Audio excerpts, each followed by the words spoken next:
De saint Augustin, Sermon sur le pasteur unique, Sermon 46, suite. Vous n'avez point rappelé celle qui était égarée. Voilà nos dangers au milieu des hérétiques. Vous n'avez point rappelé celle qui était égarée, ni cherché celle qui était perdue. Ainsi nous vivons entre les mains des voleurs et sous la dent des loups furieux. Aussi vous prions-nous de prier pour nous au milieu de tant de périls. Il y a même des brebis qui s'opiniâtrent parce qu'on cherche à les rappeler de leur égarement. Elles prétendent que leur égarement même et leur perte nous les rendent étrangères. Pourquoi nous désirez-vous? Pourquoi nous cherchez-vous? Disent-elles, comme si leur égarement et leur perte n'étaient pas pour nous un motif de les rappeler et de les chercher. Si je suis égaré, si je suis perdu, dit-on, pourquoi me désires-tu? Pourquoi me cherches-tu? Je veux te rappeler précisément parce que tu es égaré et te retrouver parce que tu es perdu. Mais je veux rester ainsi dans mon égarement et ma ruine. Tu veux rester ainsi dans ton égarement et ta ruine? Et moi je ne veux pas. N'ai-je pas raison davantage? Je dis même plus, je ne craindrai pas de me rendre importun.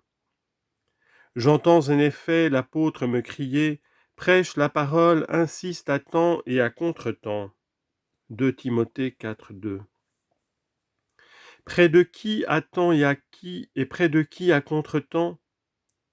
À temps près de ceux qui veulent, à contre-temps près de ceux qui refusent. Je me rendrai donc importun, et je ne crains pas de te dire, tu veux t'égarer, tu veux périr, et moi je ne veux pas. Il ne le veut pas non plus, celui dont l'autorité m'épouvante. Et si j'y consentais, vois ce qu'il me dirait, vois quel reproche il m'adresserait. Vous n'avez pas rappelé celle qui était égarée, ni recherché celle qui était perdue.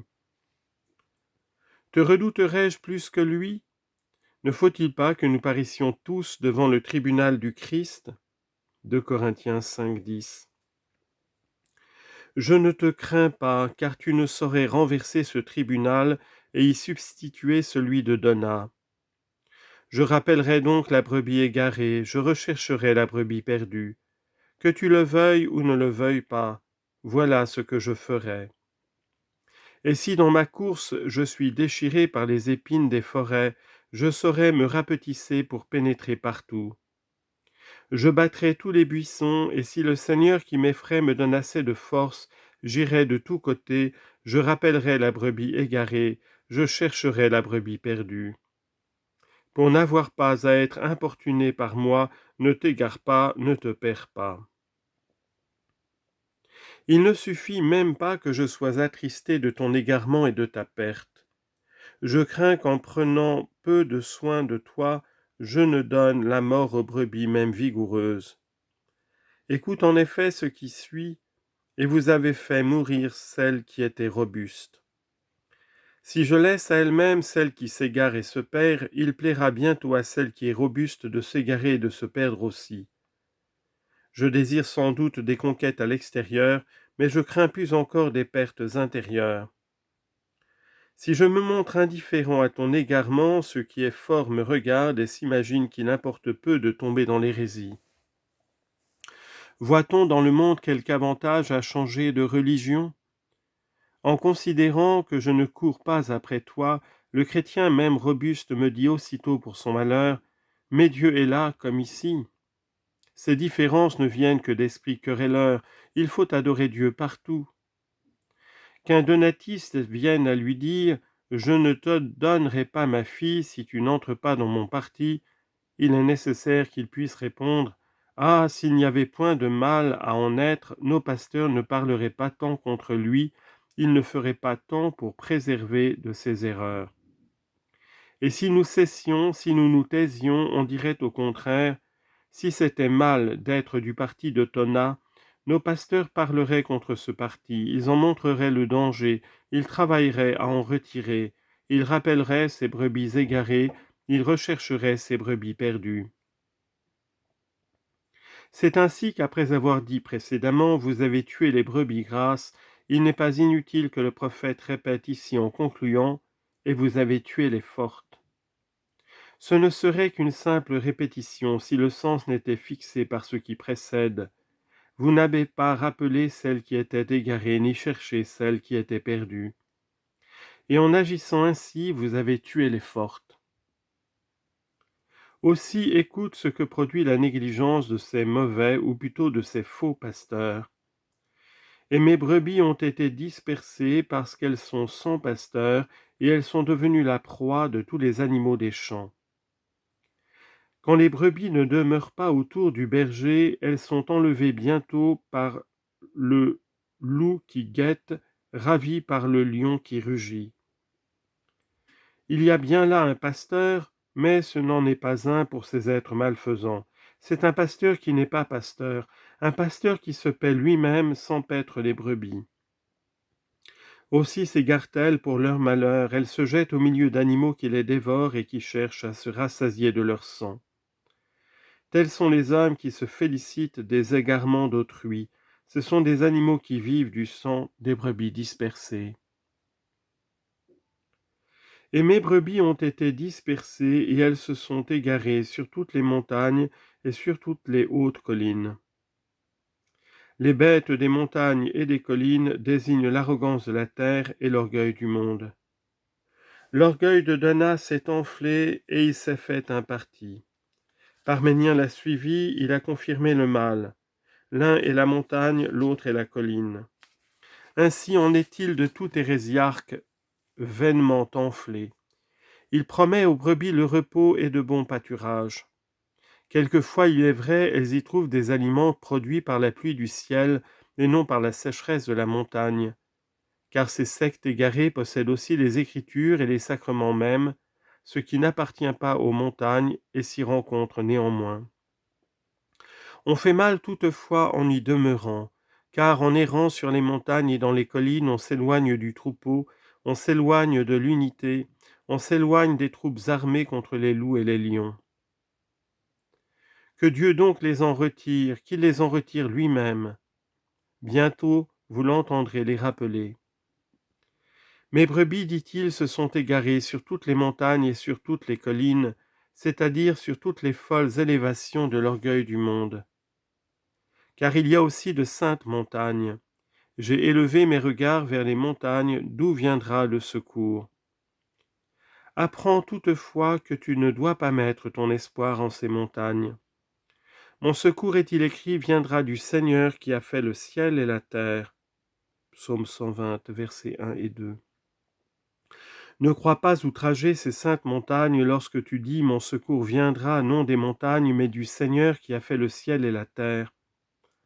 C'est en effet ce que te crient ces montagnes, car c'était une montagne qui disait « J'apprends qu'il se forme des divisions parmi vous et que chacun dit « Je suis à Paul, moi à Apollos, moi à Képhas et moi au Christ ». Élève tes regards vers cette montagne, écoute ce qu'elle dit et ne reste pas sur elle. Voici en effet ce qui suit. Est-ce que Paul a été crucifié pour vous ? 1 Corinthiens 1, 11, 13. Oui donc, après avoir levé les yeux vers les montagnes d'où te viendra le secours, c'est-à-dire vers les hauteurs des divines Écritures, écoute cet autre qui te crie de toute sa voix et de toutes ses forces, « Qui est semblable à vous, Seigneur ?» Psaume 34, verset 10.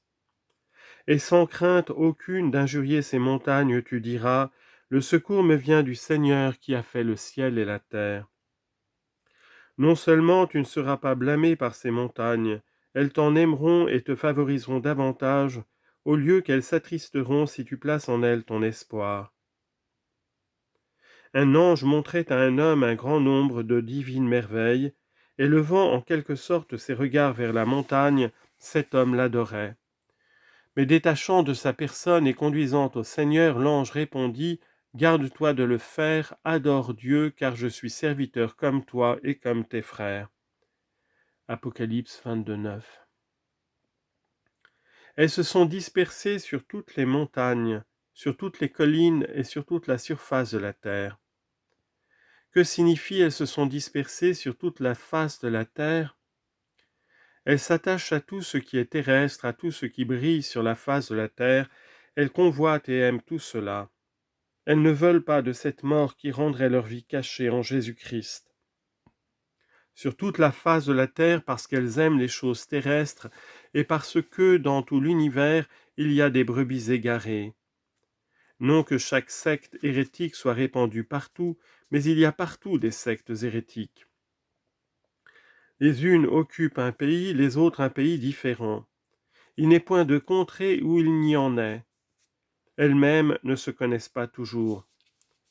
Cette secte, par exemple, est en Afrique, cette autre en Orient, celle-ci en Égypte et celle-là en Mésopotamie. Différentes dans les différents pays, elles ont toutes une même mère, l'orgueil. Comme tous les chrétiens fidèles répandus dans l'univers ont pour unique mère l'Église catholique. Rien d'étonnant sans doute que l'orgueil produise la division et que la charité produise l'unité. L'Église mère, cependant, c'est-à-dire ses pasteurs, cherche partout les brebis égarées. Elle fortifie les faibles, soigne les malades, panse les blessés. Ces brebis sont séparées les unes des autres et ne se connaissent pas. Mais l'Église les connaît toutes parce qu'elle est partout où elles sont. Ainsi, par exemple, encore, en Afrique est le parti de Donat, et il n'y a point ici d'eunomiens. Mais l'Église catholique est ici avec les donatistes. Il y a en Orient des eunomiens et point de donatistes. Là encore est l'Église catholique avec les eunomiens. Elle est donc comme une vigne qui étend partout ses rameaux, et les sectaires sont comme ces rameaux inutiles que la serpe du vigneron a retranchés à cause de leur stérilité, pour tailler la vigne et non pour la détruire. Aussi ces sarments sont-ils restés au lieu même où ils ont été coupés, tandis que la vigne s'étend partout, sentant en elle les branches qui lui demeurent et voyant près d'elle les branches coupées. Elle ne laisse pas néanmoins de rappeler les égarés, car des branches même retranchées, l'apôtre a dit, Dieu peut les enter de nouveau. Romains 11, 23.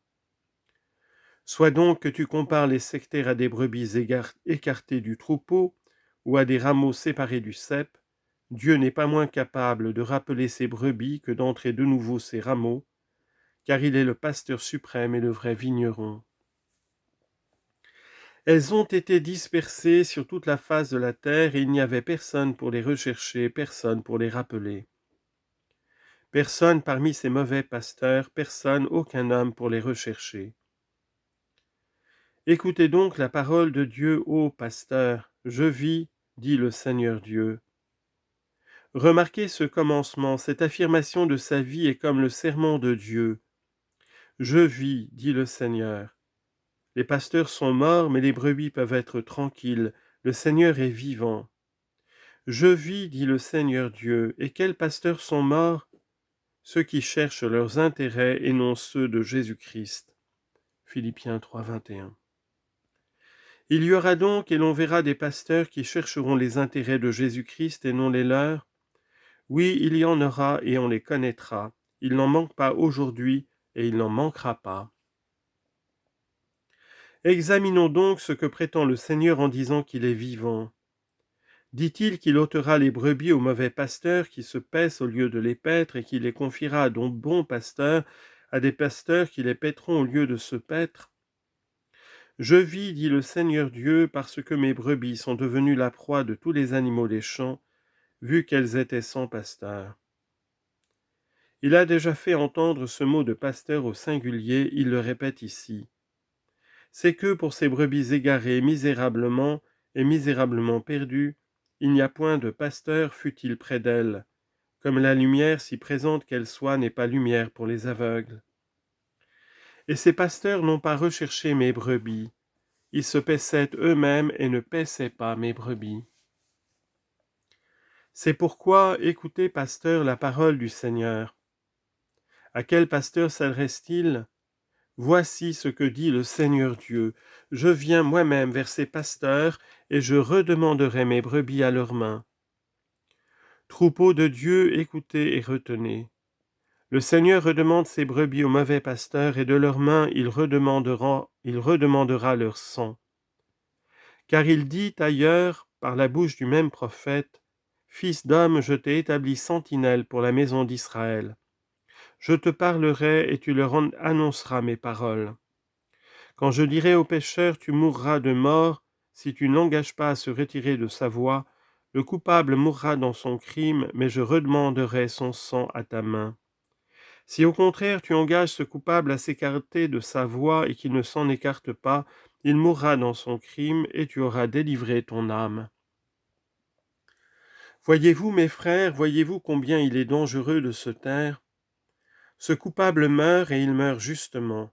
Il meurt dans son impiété et dans son péché. Mais c'est la négligence de son pasteur qui l'a tué. Il trouverait bien le pasteur vivant, celui qui s'écrie « Je vis, dit le Seigneur ». Mais comme ce coupable est négligent et qu'il n'est pas averti par celui qui doit lui servir de chef et de sentinelle, il est avec justice livré à la mort, et le pasteur condamné avec justice. Mais quand je menacerai l'impie du glaive, si tu lui dis tu mourras de mort et qu'il néglige d'écarter cette épée suspendue et qu'elle tombe sur lui et lui donne la mort, il mourra dans son péché, tandis que tu auras délivré ton âme. Ézéchiel chapitre 33 versets 7 à 9. Notre devoir est donc de ne pas nous taire, et le vôtre, si nous nous taisions, de chercher dans les saintes écritures les paroles du divin pasteur. Examinons donc, comme je l'ai proposé, s'il ôte ses ouailles au mauvais pasteur et les donne au bon. Je remarque d'abord qu'il les ôte au mauvais pasteur, car il dit « Voici que je viens moi-même vers ces pasteurs, et je redemanderai mes brebis à leurs mains, et je les éloignerai d'eux en sorte qu'ils ne pèsent plus ni mes brebis ni eux-mêmes. En effet, lorsque je leur dis de paître mes brebis, ils se paissent eux-mêmes et non pas elles. Je les éloignerai donc afin qu'ils ne les pèsent plus. Et comment les éloigne-t-il pour qu'ils ne pèsent plus ces brebis?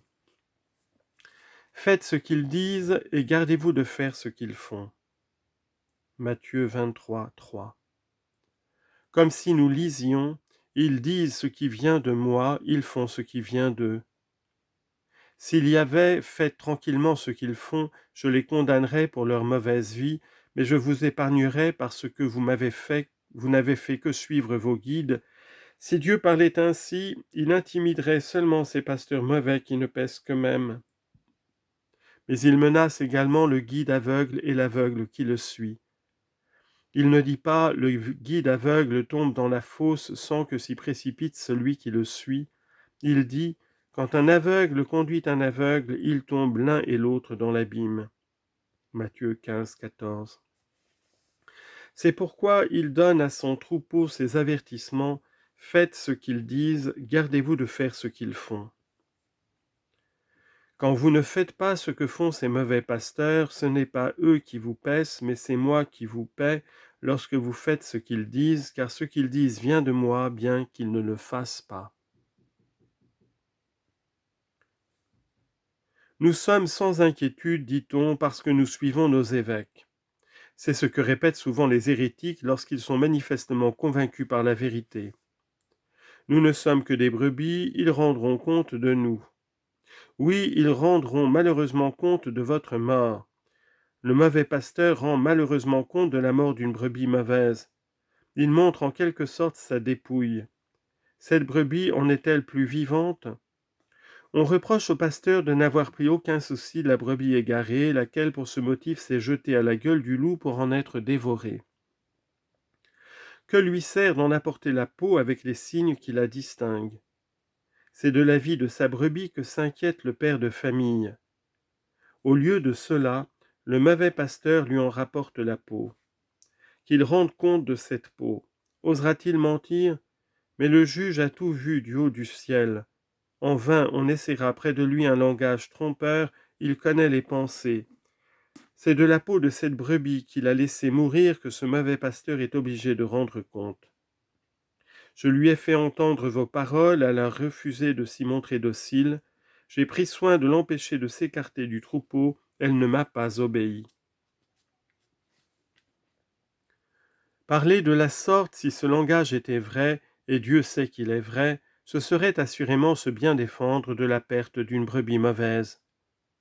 Mais si Dieu a vu que ce pasteur a négligé la brebis égarée et n'a point recherché la brebis perdue, que lui sert de pouvoir en rapporter la dépouille? C'est la brebis même qu'il faudrait montrer vivante et non la peau d'un cadavre. Voilà ce qui fait son malheur au moment où il rend ses comptes. Mais s'il est coupable de ne l'avoir pas cherchée quand elle s'égarait, que penser de celui qui a causé cet égarement?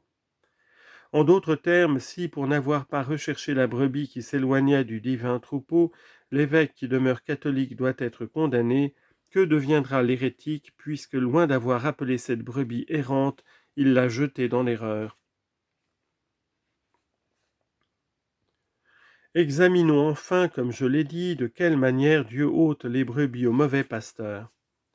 J'ai déjà rappelé ces mots: faites ce qu'ils disent, gardez-vous de faire ce qu'ils font. Ce n'est pas eux qui vous paissent alors, c'est Dieu. Car, bon gré mal gré, pour obtenir le lait et la laine, ils annonceront la parole de Dieu. Toi qui prêches de ne point dérober, tu dérobes, dit l'apôtre, à ceux qui enseignent le bien et commettent le mal. Toi, mon frère, écoute le prédicateur, ne dérobe pas, ne limite point dans ses larcins. Si tu limites dans ces actes coupables, ils te servent en quelque sorte de nourriture, mais cette nourriture est un poison. Écoute plutôt ce qu'il te recommande, non pas de lui-même, mais de la part de Dieu. On ne peut, il est vrai, cueillir le raisin sur les épines, car le Seigneur a dit expressément: « Nul ne récolte le raisin sur des épines, ni la figue sur les ronces. » Matthieu 7, 16. N'en conclus pas toutefois que tu peux accuser le Seigneur et lui dire: « Seigneur, vous ne voulez pas de moi, car il est impossible de cueillir le raisin sur les épines, et d'un autre côté, vous m'avez dit de quelques-uns: faites ce qu'ils enseignent, gardez-vous de faire ce qu'ils disent. » Ce qui prouve qu'ils sont des épines. Comment voulez-vous que sur ces épines je cueille le raisin de votre parole? Le Seigneur en effet te répondrait: « Ce raisin ne vient pas des épines. » Ne voit-on pas quelquefois une branche de vigne croître, s'entrelacer dans une haie, et le raisin suspendu au milieu d'un buisson d'épines, quoiqu'il ne soit pas produit par ces épines? Si tu es pressé par la faim et que tu n'aies pas d'autre ressource, avance la main avec précaution, prends garde de te déchirer, c'est-à-dire d'imiter les actions des méchants, cueille ce raisin porté par la vigne et suspendu au milieu de ses épines. Profite de cette grappe, les épines sont destinées au feu. Et j'arracherai mon troupeau de leur bouche et de leurs mains, et désormais il ne leur servira plus d'aliment. On lit de même dans un psaume: « N'auront-ils jamais d'intelligence ces ouvriers d'iniquité qui dévorent mon peuple comme on dévore du pain ?» Psaume 52, verset 5. Il ne leur servira donc plus d'aliment, car voici ce que dit le Seigneur Dieu: « Je viens moi-même. » J'ai soustrait mes brebis aux mauvais pasteurs en leur recommandant de ne pas faire ce qu'ils font, de ne pas faire par témérité et par négligence ce que font ces indignes pasteurs. Mais quoi? À qui confie-t-il ces brebis qu'il leur a soustraites? Est-ce à de bons pasteurs? On ne le voit pas. Que conclurons-nous, mes frères? N'y a-t-il pas de bons pasteurs? Les Écritures ne disent-elles pas ailleurs: « Je leur donnerai des pasteurs selon mon cœur, et ils les nourriront d'instruction » Jérémie 3,15. Comment donc ne confie-t-il pas à de bons pasteurs les brebis qu'il a ôtées aux mauvais? Pourquoi dit-il comme s'il n'y avait nulle part de bons pasteurs? Je viendrai les paître? Il avait dit à Pierre: « Paie mes brebis. » Comment expliquer son langage? En confiant ses brebis à cet apôtre, il ne lui dit pas: « Je les paîtrai et non pas toi ». Il lui dit: « Pierre, m'aimes-tu? Paie mes brebis. » Jean 21, 17. Parce qu'il n'y a plus aujourd'hui de Pierre, parce que Pierre est parvenu au repos des apôtres et des martyrs, est-ce qu'il ne se trouve plus personne à qui le Seigneur puisse dire avec assurance: « Paie mes brebis » ? Serait-il vrai que, ne découvrant pas à qui confier son troupeau, que néanmoins il ne veut pas abandonner, il est obligé de s'abaisser jusqu'à le paître lui-même? On le croirait en lisant ce qui suit: « Voici ce que dit le Seigneur, je viens moi-même. »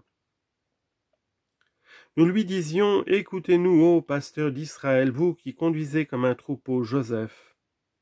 Le peuple établi en Égypte, c'est-à-dire Israël répandu parmi les gentils. Vous savez effectivement que, vendu par ses frères, Joseph émigra en Égypte. Genèse 37, verset 28. Ainsi les Juifs ont vendu le Christ, et ce n'est pas sans motif que le vendeur Judas était du nombre des apôtres mêmes. Le Christ commença alors à se répandre parmi les gentils. Il y est honoré, son peuple s'y est multiplié, et le divin pasteur ne l'abandonne pas. Réveillez votre puissance, disait le prophète, et venez nous sauver. Psaume 72, versets 2 et 3. C'est ce qu'il fait et ce qu'il fera encore, puisqu'il dit « Je viendrai moi-même, et je rechercherai mes brebis, et je les visiterai comme le pasteur visite son troupeau. » Si les pasteurs mauvais n'ont pas eu soin de mes ouailles, c'est qu'ils ne les ont pas rachetées de leur sang. Comme un pasteur visite son troupeau. Au jour. Quel jour? Au jour de pluie et de nuages. La pluie et les nuages désignent les erreurs du monde, les épaisses ténèbres des passions qui couvrent le monde comme un obscur nuage. Qu'il est alors difficile aux brebis de ne se point égarer. Mais le pasteur ne les délaisse pas. Il les cherche, il perce les ténèbres de ses yeux pénétrants, il voit nonobstant la profonde obscurité répandue par les nuages de toutes parts, il rappelle les brebis égarées et s'accomplit alors ce qu'il dit lui-même dans l'Évangile. Celles qui sont mes brebis entendent ma voix, et elles me suivent. Jean 10, 27. Au milieu des brebis égarées, et je les délivrerai de tous les lieux où elles s'étaient égarées au jour des nuées et de l'obscurité. Je les découvrirai quand il sera difficile de les trouver. La nuée est épaisse, les ténèbres sont profondes, mais rien n'échappe à ses regards.